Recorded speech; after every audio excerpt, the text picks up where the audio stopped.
एक शांत कस्बा जहां सन्नाटा अपने अंदर गहरे राज छुपाए हुए है और परछाइयों में गुनाहों की कहानियां दबी हैं। इस कस्बे में खौफनाक हत्याओं की एक श्रृंखला ने हर किसी को डरा दिया है और इन रहस्यमय अपराधों की गवाह है एक मूक लड़की लिली।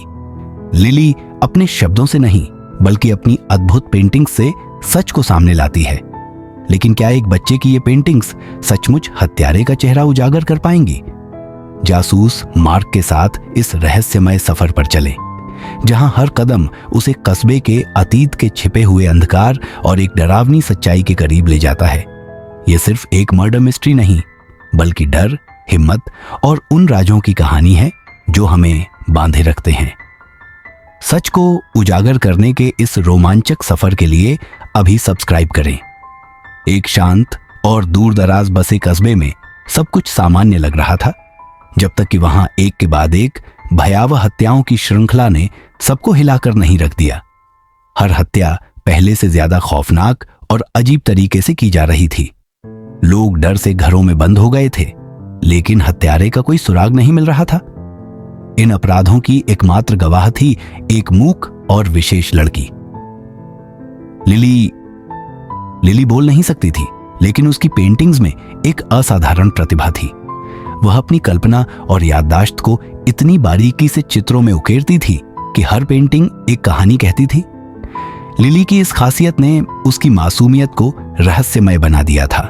जांच के लिए बुलाए गए जासूस सब मार्किन को शुरू में लगा कि यह मामला सामान्य नहीं है। लिली के माता पिता ने उसे लिली की पेंटिंग्स दिखाईं और उन्होंने बताया कि लिली अक्सर अपने चित्रों के जरिए वो बातें बताती है जिन्हें वह बोल नहीं सकती। लिली की एक पेंटिंग में एक डरावनी छवि थी, एक छाया लाल आंखों वाली जो किसी का पीछा कर रही थी। मार्क को जल्द ही एहसास हुआ कि लिली की पेंटिंग्स सिर्फ कला नहीं थीं, बल्कि वे सुराग थीं। हालांकि कस्बे के लोग और पुलिस इसे सिर्फ बच्चों की कल्पना मान रहे थे, लेकिन जैसे जैसे मार्क लिली के चित्रों की गहराई में गया, उसे एहसास हुआ कि इन पेंटिंग्स में अपराधी की मानसिकता और घटनाओं के निशान छुपे हुए हैं। लिली की अगली पेंटिंग में एक पुराने चर्च का चित्र था, जहां कस्बे के इतिहास से जुड़े कई रहस्य दफन थे। मार्क ने जब वहां जांच की तो उसे एक रहस्यमय नोट मिला, जिसमें लिखा था, अतीत का पाप कभी नहीं छुपता।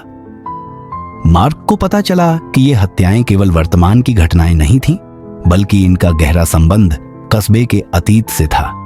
उसने कस्बे के पुराने दस्तावेज खंगाले और पाया कि कई साल पहले यहां एक बड़े घोटाले के कारण कुछ निर्दोष लोगों की हत्या कर दी गई थी। जैसे जैसे मार्क लिली की पेंटिंग्स के सुरागों को जोड़ता गया, हत्यारे की क्रूरता और उसकी मानसिकता का पता चलता गया। लेकिन हत्यारा केवल एक अपराधी नहीं था, वह कस्बे के अतीत का भूत था, जो उन लोगों से बदला ले रहा था जिन्होंने गलत किया था। लिली की एक पेंटिंग में एक चेहरा था जो बेहद डरावना और अस्पष्ट था। धीरे धीरे मार्क को यह एहसास हुआ कि हत्यारा उसके बेहद करीब था।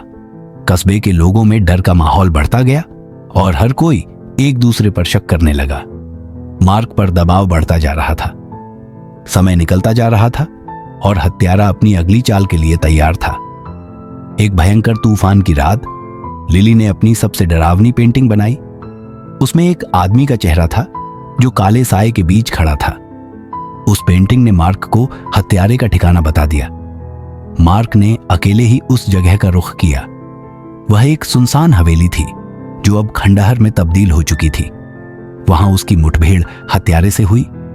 वह व्यक्ति कोई और नहीं बल्कि कस्बे का एक जाना माना आदमी था, जिसे हर कोई भला और ईमानदार मानता था। उसने कबूल किया कि वह इन हत्याओं के जरिए कस्बे के अतीत के पापों का बदला ले रहा था, लेकिन वह यह नहीं जानता था कि उसकी पहचान उजागर हो चुकी है। लिली की पेंटिंग ने एक बार फिर रहस्य सुलझाने में मदद की। हत्यारे को गिरफ्तार कर लिया गया, लेकिन इस घटना ने कस्बे के लोगों को सोचने पर मजबूर कर दिया। वे समझ गए कि उनके अतीत के पाप ही आज की इन भयावह घटनाओं का कारण बने। लिली और उसकी पेंटिंग्स ने न केवल सच्चाई को उजागर किया, बल्कि यह भी साबित किया कि सच चाहे कितना भी छुपा हो, वह एक दिन बाहर आ ही जाता है। कस्बे में शांति लौट आई, लेकिन हर रात जब लिली एक नई पेंटिंग बनाती तो लोग डरते थे कि कहीं यह फिर से किसी नई घटना की शुरुआत ना हो।